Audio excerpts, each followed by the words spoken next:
इस वक्त आप जितने भी सिस्टम्स और एप्लीकेशंस इस्तेमाल कर रहे हैं वो सब सेंट्रलाइज्ड हैं, मतलब इन सिस्टम्स पर किसी एक कंपनी या एक इंडिविजुअल का कंट्रोल है। अब अगर आप सोशल मीडिया इस्तेमाल करते हैं तो आपकी इन्फॉर्मेशन इनके सर्वर्स पर महफूज हो जाती है और आपका इन पर कोई कंट्रोल नहीं होता।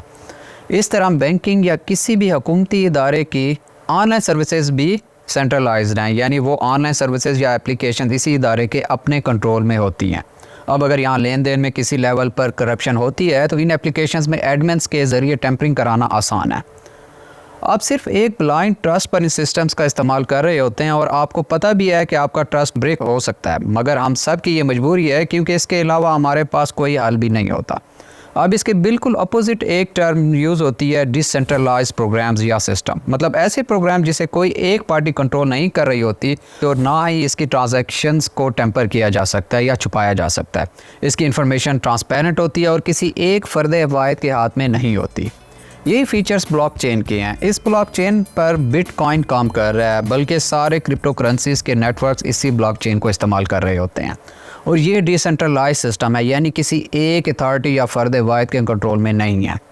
इसके साथ ही ये बहुत सिक्योर हैं, इनमें इंफॉर्मेशन डिलीट करना या टेम्पर करना तकरीबन नामुमकिन है।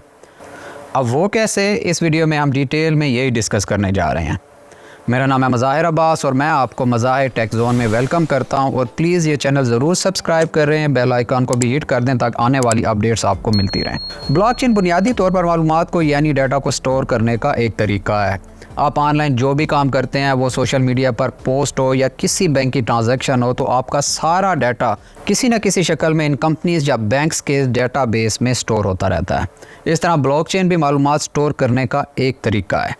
ये टेक्नोलॉजी फर्स्ट टाइम 1991 में आई थी, लेकिन इसका पहला प्रैक्टिकल इस्तेमाल 2009 में हुआ था जब सतोशी नाकामोटो ने बिटकॉइन को लॉन्च किया था।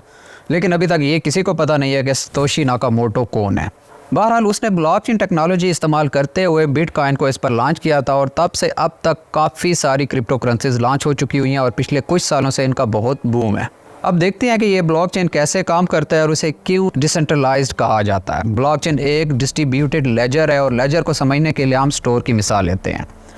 अब जब भी ग्रॉसरी स्टोर से कुछ ख़रीदने जाते हैं तो स्टोर कीपर आपको आपकी मतलूबा चीज़ दे देता है और उसे किसी रजिस्टर में लिख देता है, मतलब वो इस ट्रांजैक्शन के बारे में लिखता है कि आपने क्या लिया और कितने पैसे दिए उसे।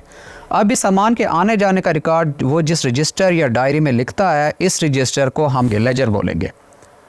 आपके अलावा बाकी ख़रीदार इस स्टोर से कुछ ख़रीदते हैं, इसकी डिटेल भी इसी रजिस्टर में मौजूद होती है। अब जैसे वो रजिस्टर या डायरी लेजर हो गया तो और इसमें लिखी हर ख़रीदारी की डिटेल एक रिकॉर्ड है। इसी तरह ब्लॉकचेन भी एक लेजर है जिसे हम डिस्ट्रीब्यूटेड लेजर कहते हैं और इसमें स्टोर होने वाले हर रिकॉर्ड को हम ब्लॉक कहते हैं। इस ब्लॉकचेन का हर ब्लॉक अपने अंदर इंफॉर्मेशन स्टोर करता है। ये 3 किस्म की इंफॉर्मेशन होती है। एक तो हो गया ट्रांजैक्शन डेटा, मतलब अगर बिटकॉइन के लेन देन का मामला हो तो इसकी डिटेल इस ब्लॉक का डेटा होगा, यानी किसने कब और कितना बिटकॉइन किसको बेचा या ख़रीदा। ये डाटा इस ब्लॉक में स्टोर हो जाएगा। दूसरा, इसमें पिछले ब्लॉक का हैश स्टोर होगा। तीसरा, इसी ब्लॉक का हैश जनरेट होकर इसमें स्टोर हो जाएगा।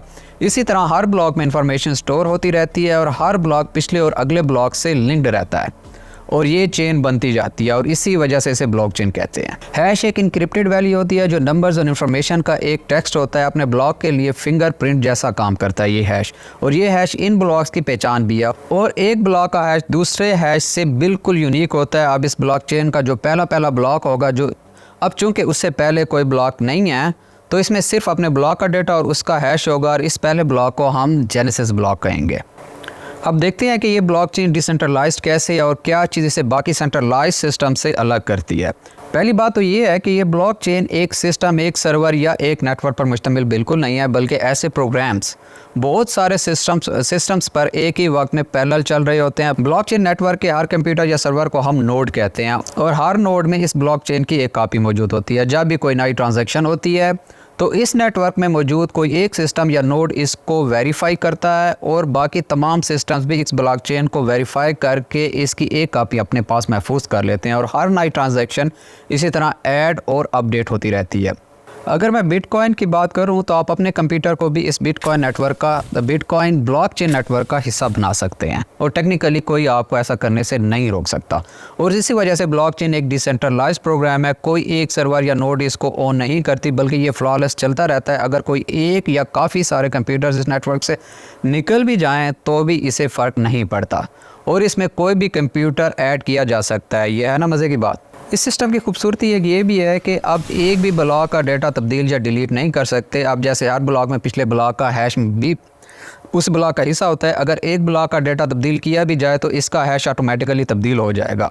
अब अगर इस ब्लॉक का हैश तब्दील हो गया तो अगले ब्लॉक में इस हैश की कॉपी भी तब्दील होगी और जब कॉपी तब्दील होगी तो इस दूसरे ब्लॉक का अपना हैश इनवैलिड हो जाएगा जो कि दोबारा जनरेट होगा। दूसरे लफ्ज़ों में अगर ज़रा सा भी डेटा तब्दील करने की कोशिश की गई तो वो इससे आगे जितने ब्लॉक्स हैं उनके हैशेस को इनवैलिड कर देगा और चेंज वाला काम सारी चेन में करना पड़ेगा। अब जब तक ये सारे हैश तब्दील होंगे सिस्टम की बाकी ट्रांजैक्शन रुक भी सकती हैं। अगर बिटकॉइन की बात की जाए तो इसके एक ब्लॉक को चेंज करने में तकरीबन 5 से 10 मिनट का वक्त दरकार है। अब अगर ये मिलियंस ऑफ ब्लॉक्स पर करना पड़ जाए तो शायद कई सौ साल लग जाएँ। दूसरी अहम बात, इस ब्लॉक की कापी हज़ारों कंप्यूटर या सर्वर पर मौजूद रहती है जो इस ब्लॉकचेन नेटवर्क का हिस्सा होते हैं और एक सिस्टम की टेम्परिंग की हुई वैल्यू बाकी कंप्यूटर से मैच ही नहीं होगी तो बाकी सब रेड फ्लैग दे देंगे कि कहीं टेम्परिंग की कोशिश हो रही है। अब जबकि एक ही सिस्टम में रिकॉर्ड टेम्पर करने की कोशिश की गई है तो इस रेड फ्लैग से बचने के लिए इस एक चेंज को बाकी सब सिस्टम से शेयर करना पड़ेगा, लेकिन सारे सिस्टम इसको उसी वक्त रिजेक्ट कर देंगे और सारे सिस्टम में एक ही टाइम पे कोई टेम्परिंग करना नेक्स्ट टू इम्पॉसिबल है। अगर आप इस टेम्परिंग को 50% से ज़्यादा सिस्टम पर कर सकते हैं तो शायद रिकॉर्ड टेम्पर हो भी जाए, क्योंकि ये सिस्टम्स कंसेंसस पर अमल करते हैं। मगर कई हज़ारों सिस्टम्स की एक्सेस लेकर एक ही टाइम में ऐसा करना भी तकरीबन नामुमकिन है। शायद आप कहें कि यहाँ तक तो ठीक है, मगर कोई ब्लॉकचेन हैक भी तो कर सकता है। तो माय डियर फोक्स, ऐसे सिस्टम को हैक करना भी बहुत ही मुश्किल काम है, क्योंकि हैकर के पास हर सर्वर या कंप्यूटर की एक्सेस होना तो दूर की बात, इसे ट्रेस करना भी मुश्किल होगा उसके लिए कि कहाँ पे मौजूद हैं ये सर्वर्स। मतलब हैक करना भी तकरीबन नामुमकिन है। और आप पहले ही समझ चुके हैं कि एक या चंद कंप्यूटर्स में चेंज करने से ब्लॉकचेन पर कोई असर नहीं पड़ेगा। जितनी बड़ी ब्लॉकचेन होगी इतने ज़्यादा कंप्यूटर्स इससे लिंक्ड होंगे। और जहाँ तक बिटकॉइन की बात है, ब्लॉकचेन में जहाँ दुनिया भर के लाखों कंप्यूटर नेटवर्क पर जुड़े हुए हैं वहाँ ये तकरीबन नामुमकिन है, क्योंकि दुनिया के कोने कोने से लाखों कंप्यूटर कौन हैक कर सकता है। जितना बड़ा ब्लॉकचेन होगा और जितने कंप्यूटर्स और नोड नेटवर्क से जुड़े हुए होंगे, ब्लॉकचेन को हैक करना उतना ही मुश्किल होता जाएगा। चलें आपसे एक राजदारी की बात करूं। आपको मालूम है कि ब्लॉकचेन की कापी हर कंप्यूटर पर मौजूद होती है जो इस ब्लॉकचेन नेटवर्क का हिस्सा होता है। तो आप सोच सकते हैं कि जब तक हर एक को एक्सेस होगी तो मतलब कोई भी आपकी इन्फॉर्मेशन आसानी से देख सकता है। तो यहाँ आपकी प्राइवेसी कहाँ गई? दरहकीकत ब्लॉकचेन में मौजूद मालूमात ना सिर्फ महफूज हैं बल्कि प्राइवेसी भी महफूज है। ऐसा इसलिए कि नेटवर्क में मौजूद हर नोड की अपनी प्राइवेट की और एक पब्लिक एड्रेस होता है और जब तक दोनों का कम्बिनेशन ना बने आपकी इन्फॉर्मेशन कोई भी नहीं देख सकेगा। इसे ईमेल एड्रेस और ईमेल पासवर्ड की तरह समझें और एक ईमेल पब्लिक एड्रेस होता है और पासवर्ड इसकी प्राइवेट की। इसी तरह आपकी इन्फॉर्मेशन कोई एक्सेस ही नहीं कर पाएगा जब तक इसके पास दोनों कीज़ मौजूद ना हो और इसके अलावा सब कुछ इनक्रिप्टेड है। मुझे उम्मीद है कि आपको ब्लॉकचेन की समझ आ गई होगी। इस वीडियो में हमने ब्लॉकचेन को समझने की कोशिश की है, सेंट्रलाइज्ड और डिसेंट्रलाइज्ड में फ़र्क को जाना है और देखा है कि ब्लॉकचेन किस तरह एक ट्रस्टेड और रिलायबल है। अगर आप ये जानना चाहते हैं कि ब्लॉकचेन का इस्तेमाल क्रिप्टो करेंसीज़ के अलावा और कहाँ कहाँ हो सकता है और इस वक्त ये किन शोबों में इम्प्लीमेंट हो चुकी है, इसकी वीडियो आपको नीचे डिस्क्रिप्शन में मिल जाएगी। इस तरह की और बाकी टेक, AI और ट्यूटोरियल्स अपडेट्स के लिए ये चैनल ज़रूर सब्सक्राइब करें और बेल आइकन को भी दबा दें। अपना ख्याल रखें और मुझे दुआ में याद रखें। इंशाल्लाह आपसे अगली वीडियो में मुलाकात होती है। तब तक खुदा हाफिज़।